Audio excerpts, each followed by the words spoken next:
if my family had gone to sleep just a little deeper that night, or if the police had arrived a few minutes later. I honestly don't know how this story would have ended. Whenever people joke about Walmart attracting the strangest people in society, I usually laugh along. Almost everyone has a story. Maybe it's someone arguing with a shopping cart, someone wearing something bizarre, or somebody causing a scene in the middle of an aisle. Most of those stories are harmless. This one wasn't. It happened on the Thursday before Black Friday. The store near me was staying open extra late because of all the holiday promotions.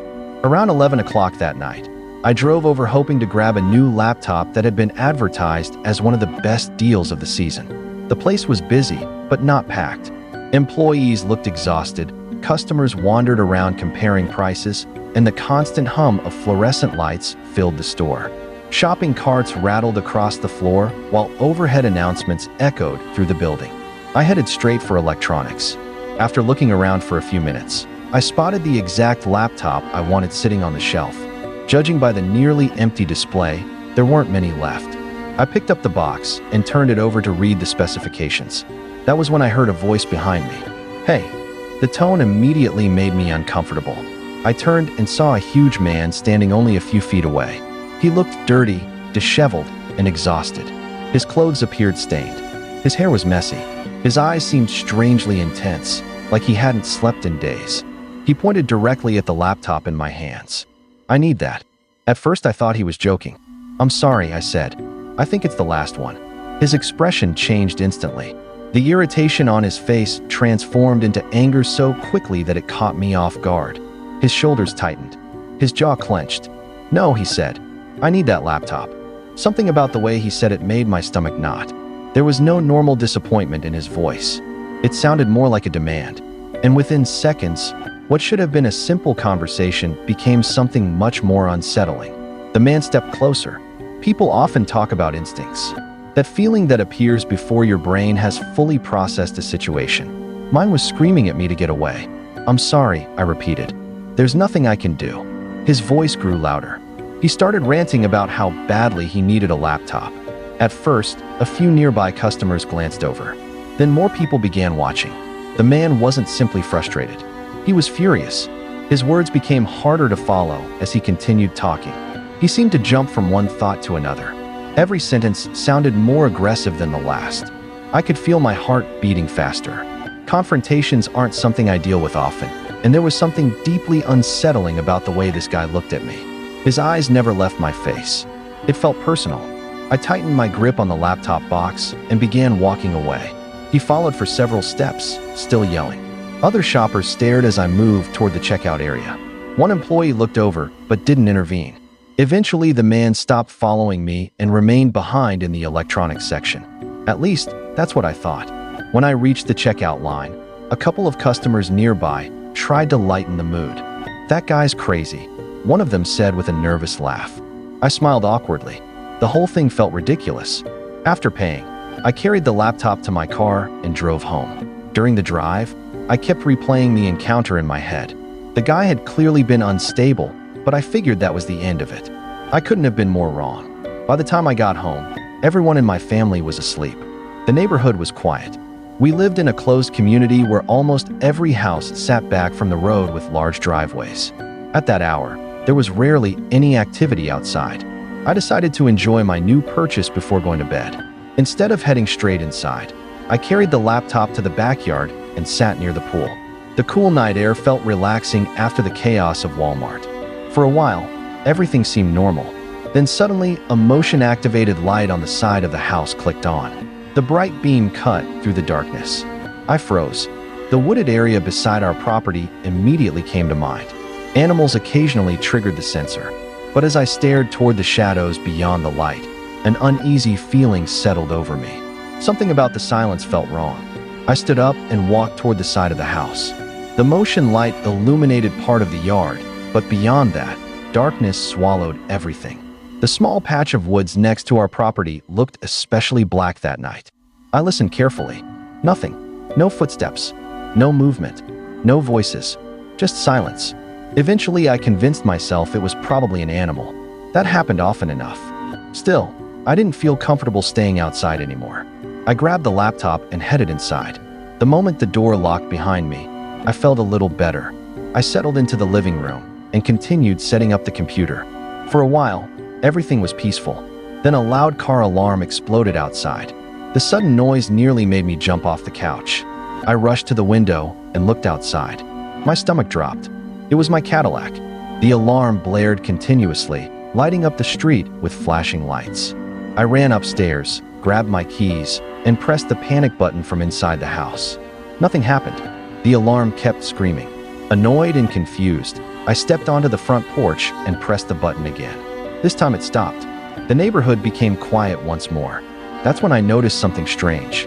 A vehicle was parked in front of our house. I immediately knew it hadn't been there earlier. That alone was unusual. In our neighborhood, people parked in their own driveways. Cars sitting along the street late at night stood out. I stared at it for several seconds. Then I realized someone was inside. A silhouette sat behind the wheel, watching. The uneasy feeling I'd had since the motion light came on returned instantly. Every alarm bell in my head started ringing. I backed toward the front door and went inside. After locking it, I headed directly to my mother's room. She was asleep when I entered.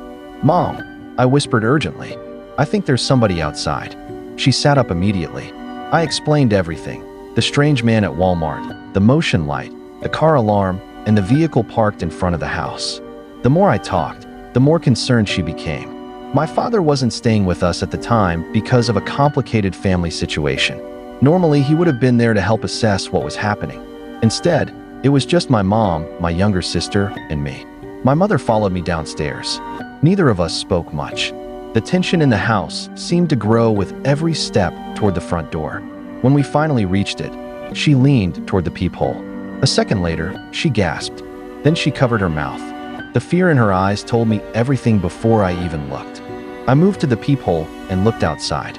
The sight waiting on the other side made my blood run cold. Standing directly on our front stoop was the same man from Walmart. There was no doubt. The same huge frame, the same dirty clothes, the same intense stare. For a moment, my brain refused to accept what I was seeing. How could he be here? How could he possibly know where I lived? I stepped back from the door. "I think that's the guy from Walmart," I whispered. My mother looked horrified. Then the doorknob moved. Slowly at first. The metal rattled as someone tested it. A wave of panic shot through the house. The man twisted the handle harder. When it didn't open, he began pounding on the door. The sound echoed through the entire house. Bang, bang, bang. Each strike felt powerful enough to shake the walls. My mother cried out in fear. The noise woke my younger sister, who emerged from her room confused and half asleep. The moment she understood what was happening, panic spread across her face too. The pounding continued. Then suddenly it stopped. Silence. Complete silence. Somehow that felt worse. My mother immediately called 911. As she spoke with the dispatcher, we stood frozen, listening for any sound from outside. Minutes passed. The dispatcher assured us officers were on their way. Still, the house remained eerily quiet. No footsteps. No voices. Nothing. Then it happened. A violent crash erupted somewhere downstairs. Glass shattered. The sound was so loud it felt like an explosion. My mother and sister screamed. For a split second, nobody moved. Then reality hit. The man had gotten inside. Every fear I'd been trying to suppress instantly became real. I told my mother and sister to run upstairs. They didn't argue.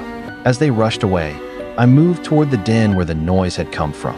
A window had been smashed. I quickly shut and locked the interior door leading into that room. My hands were shaking. I expected the man to start hammering on the other side immediately. I waited. Nothing. The silence returned. The absence of sound felt impossible. Somewhere inside the house was a man who had followed me home from Walmart, and I had no idea where he was. The next few moments felt endless. I stood near the locked door listening. Every tiny sound made me tense. My imagination filled the silence with possibilities. Was he hiding? Was he waiting?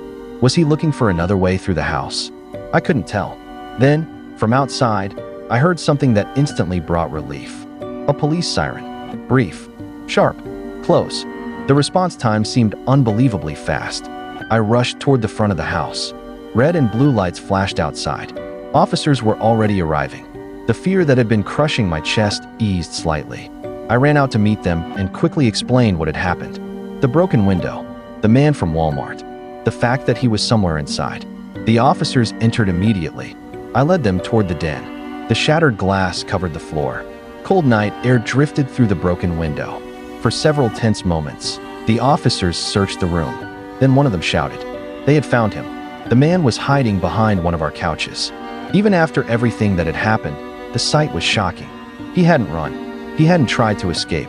He had simply concealed himself inside our house. The officers pulled him out and placed him under arrest. As they escorted him away, he screamed profanities and threats in my direction. His face twisted with rage. Any lingering doubt about how dangerous he was disappeared right there. The officers managed to get him into the patrol car while he continued shouting. Later, both officers told us the man appeared unstable and likely under the influence of drugs. Neither seemed surprised by his behavior. What shocked them was how far he had gone. Following someone home from a store was disturbing enough. Breaking into their house in the middle of the night crossed into something much darker. We pressed charges immediately. Eventually, the police assured us that he wouldn't be bothering us again. But sleeping that night was nearly impossible. Every creak in the house sounded suspicious. Every shadow looked different. And one question stayed with me long after the incident ended. How had he found my house? To this day, I don't know. Maybe he followed my car from Walmart. Maybe he'd been watching longer than I realized. Maybe there were moments that night when he was closer than I ever knew. People love to joke about the strange characters they see at Walmart. Most of the time, those stories are harmless entertainment.